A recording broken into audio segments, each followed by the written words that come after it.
প্রাণীটা দেখে চিনতে পারছেন? অনেকে বলবেন বড় মাগুর মাছ, অনেকে বলবেন থাই মাগুর, কিন্তু যারা চিনেছেন তারা বলবেন কাউন মাছ।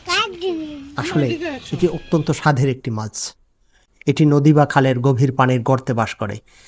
এই মাছটির কিছু বিশেষ বৈশিষ্ট্য আছে। মাছটি নদী বা খালে গভীর পানিতে গর্ত করে থাকে, তাই বেশিরভাগ ক্ষেত্রে ডুবুরিরা ডুব দিয়ে মাছটা ধরে।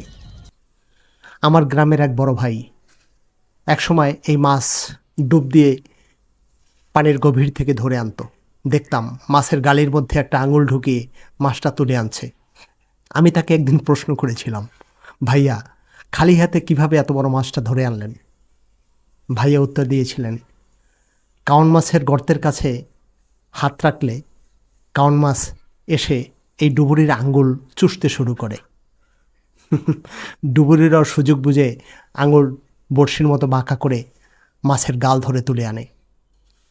যদিও কোনো কোনো ক্ষেত্রে বিপদের ঝুঁকি আছে, কারণ কাউন মাছের কাঁটায় বিষ আছে।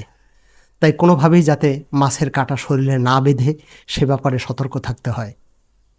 যদিও এই পদ্ধতি ছাড়াও বড়শি বা জাল দিয়েও মাছটি ধরা যায়। যাই হোক, আজ ভাইয়া নাই। আজকের যে মাছটা দেখছেন সেটা খেয়াঘাট থেকে এক ডুবুরির কাছ থেকে কিনে আনা, একদম তরতাজা।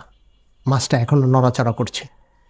এই মাছ অনেক স্বাদের, তাই বাজারে দামও অনেক বেশি, 800 থেকে 1000 টাকা কেজি। আজকের পর্বে এই মাছটি কাটা দেখাচ্ছি, পরের পর্বে আপনারা দেখতে পাবেন মাছটি কিভাবে রান্না করা হয়। সঙ্গে থাকার জন্য ধন্যবাদ। আল্লাহ হাফেজ।